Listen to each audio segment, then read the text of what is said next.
Ustadz, dulu pada saat saya masih bekerja, suami berjanji jika saya berhenti bekerja, maka seluruh gajinya termasuk ATM diberikan kepada saya.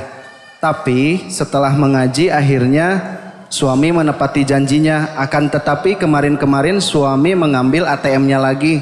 Ini bagaimana Ustadz? Saya sangat kecewa. Masya Allah.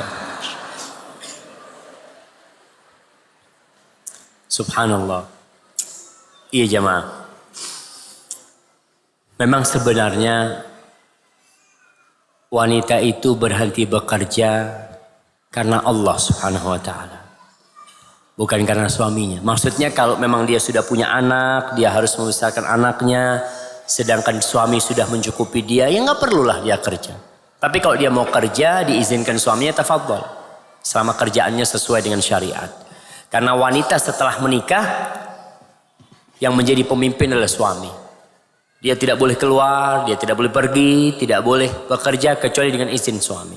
Kalau suami tidak mengizinkan nggak boleh. Tapi yang tadi yang terjadi itu suami karena baiknya suaminya. Seharusnya seorang istri, suaminya ngomong kau berhenti kerja. Istri harus mengatakan sami'na wa ata'na. Tapi banyak wanita sekarang nggak seperti itu. Kalau disuruh sama suaminya, aduh janganlah bang, aku masih ini, masih itu, banyak. Akhirnya suami yang baik terpaksa merayu istrinya. Salah satu rayuannya tadi tuh, kalau kau berhenti, semua gajiku, ATM-ku aku berikan kepadamu. Masya Allah jamaah. Dan kita diperintahkan untuk menepati janji. Ternyata setelah ngaji, setelah ngerti suaminya, akhirnya ATM-nya diambil lagi. Apa yang dilakukan oleh seorang wanita? Ya sabarlah kau. Kau terima hal itu. Kenapa? Karena suami ini punya kewajiban bukan hanya kepada istrinya. Dia itu harus berbakti sama ibu bapaknya. Dia harus ngasih. Kalau ATM-nya dipegang, kadang-kadang dia mau ngasih ibunya, harus izin sama istrinya. Masa dia ketika mau ngasih ibunya harus bikin proposal sama istrinya? Anu Afan, tolong duitnya dikeluarin. Ngasih ibu, ya enggak lah. Jadi istri jangan kecewa, tapi dukung suaminya. Asalkan tadi benar. Karena memang ada suami-suami ini yang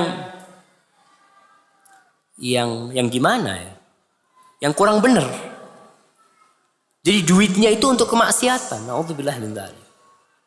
Ada suami-suami yang tidak bisa ngatur keuangan, ada boros suami itu. Kadang-kala pulang ke rumah kalau nggak dipegang, nggak dibantu sama istrinya, duit itu akhirnya nggak cukup. Umpamanya seperti itu. Maka istri menghadapi suami ini, lihat kondisi suaminya, dan kalau memang suaminya dengan pegang ATM itu nggak ada masalah dan istri dicukupin. Yang penting istri itu dicukupin. Alhamdulillah, terimalah hal itu dan engkau kalau bersabar semuanya jadi indah jamaah. Tapi kalau istri itu kecewa setiap melihat suaminya datang, itu perasaannya nggak nyaman. Dan ana rasakan sendiri. Ketika kita masuk rumah, ana masuk rumah umpamanya ada sesuatu sama istri, ada salah paham atau apa, itu makan nggak enak. Makan di depan istri itu nggak enak. Seakan-akan ada dinding yang membatasi hubungan kita sama dia. Padahal kita nih dua ruh dalam satu jasad sebenarnya jamaah. Maka saling mendukunglah suami istri ini. Apa yang baik buat suaminya dukung, suami apa yang baik buat istrinya dukung, dan saling mendoakan, Allah akan mengabulkan doa kita. Hadza wallahu a'lam bissawab.